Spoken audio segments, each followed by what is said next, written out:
Okay. Hello, everybody. Welcome to Real Talk with Dr. Irie, my first webinar. Thank you so much for joining me. I want to get because a bit, but I wanted to start. I did something wrong on Facebook, and so I had to fix that. But anyway, I'm here. And today I want to talk about relationships. Particularly, I want to talk about what happens when a person is constantly attracted to getting in relationships with people who are emotionally unavailable. That was me, if I may be so blunt. All of my relationships, pretty much, since I've been an adult woman, I know that's something hard to admit, but I'm going to go ahead and admit it, were with people who, for whatever reason, were emotionally unavailable for me. In other words, unable to love me, give me the attention, the time that I needed. And probably something similar about me. And so it got to a point where I had to examine my own self and see what was it about me that lended my relationships to those who were not able to love me, right, the way that I needed to be loved. And so I learned a couple of things about four things that I want to share with you today. That if that is your situation, here are some things that you can do. So the first thing that I would suggest, and let me just say, all of these are things that I have done in my own life that I have incorporated into my own life. And so the first thing I would suggest, if you find yourself consistently in relationships with people who are emotionally unavailable, the first thing I want to suggest you do is check for trauma. Not their trauma, but your trauma. Look at your life from the time you were a child to your adult life and see if there are times, instances, events where you experience some kind of trauma. The trauma could be emotional, the trauma could be physical, it could be sexual, it could be work related, it could be at the hands of a parent or some other loved one. But the point is to look for situations that occurred that caused you to feel less than, that caused you to think of yourself in from a perspective of being unworthy, from feeling unworthy of love, of the good things of life. Think of the first time you remember feeling that you didn't deserve something that was good. If you struggled with your own ability to have self-compassion, the ability to care for yourself, if you find that you're always very hard and brutal on yourself when you make mistakes, check for trauma. What I have discovered in working with hundreds of people over the years and ministering with hundreds of people is that there is this, particularly people who find themselves in relationships with others who are emotionally unavailable, is that there is something within that person that feels that they do not deserve it. And something has happened in their life that has generated or brought about or stirred up those kinds of negative feelings of self-worth and self-confidence. So the first thing I would suggest is check for trauma. And that is not easy. It's hard because if there has been trauma in your life and you are an adult at this point and you are just now getting to a place where you are looking at that, there's probably boatloads of relationships that you've been in that have been very harmful to you emotionally. And so now you're looking at those things and it's hard to look at them. It's hard to admit that things happen to you. But if you look at it in a way that it was not your fault, right?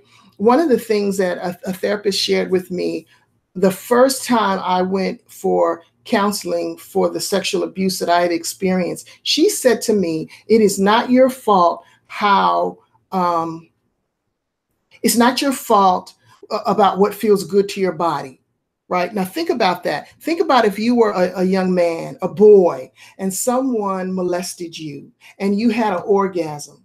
You, more times than not, probably feel guilty about having an orgasm because the person who abused you was abusing you, and maybe the person who abused you was of the same gender, and so in your mind you have issues around homosexuality, and so you're thinking you're gay, and that is a problem for you. Then it'll be difficult.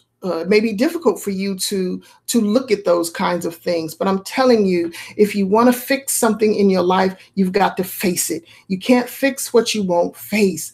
And once you face it, and once you realize that this was something that happened to you, right? It was not something that you did to yourself. It was something that happened to you, even if you were coerced into performing some kind of sex act on a person, right? Even if you did it, the key word here is coerced, right? You were manipulated into that. And so it wasn't your fault. And so check for trauma. Once you check for trauma, chances are you're going to find some kind of trauma there. Working and ministering with people, hundreds of people over the years, who find themselves in relationships with people who are emotionally unavailable have some kind of trauma in their background.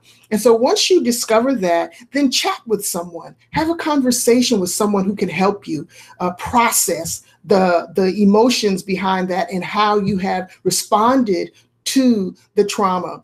And many times our responses are automatic. We don't even realize why, in the moments, why we're responding in the ways that we are. But it's helpful to have someone with experience in these particular areas to walk with you through that and help you to process those emotions and how they connect to your current behavior.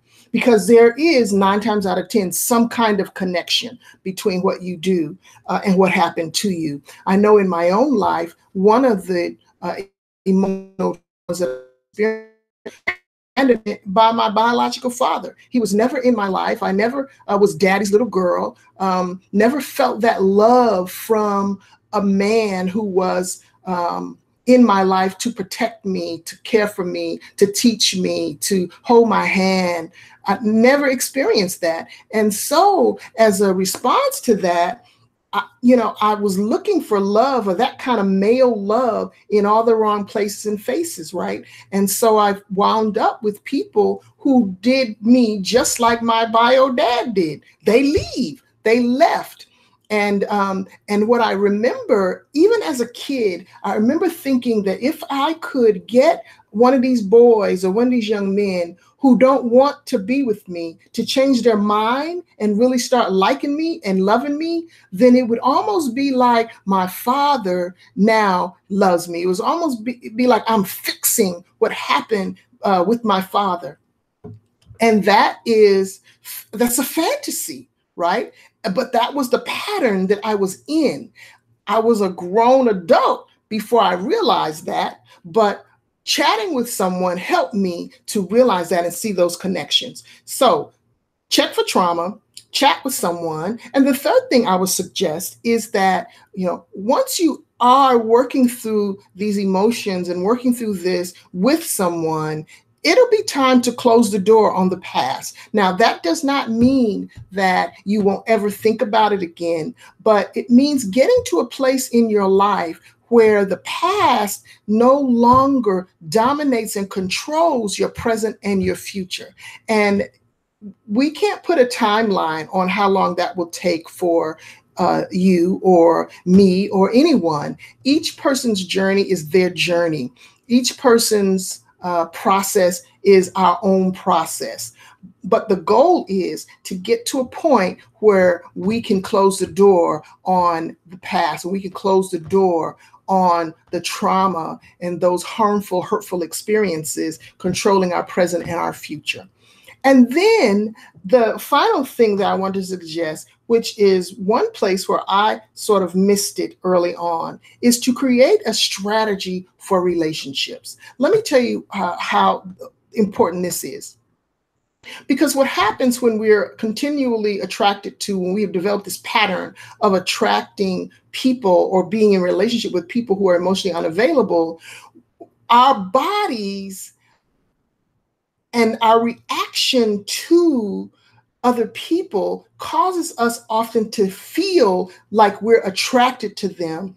And we may be attracted to them, but when we get certain feelings, we think in our head that that means that we are to move toward that person, right? So let's say I go to a party and there's a guy there, there may be 50 guys there, right? But then there's going to be one where there is, and he may not even say anything to me, but there is something in the air, there's something in the atmosphere, there's something that draws me, that pulls me to that person, something about him, and I get a physiological reaction. I feel something in my body.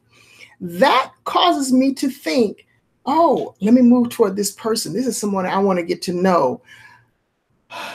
What I have discovered is that is not what that is. What that is, particularly again, if I have this pattern of being drawn to emotionally unavailable people, in my case, men, what that feeling is a warning sign for me. My body is alerting me that this person is someone you need to be careful with.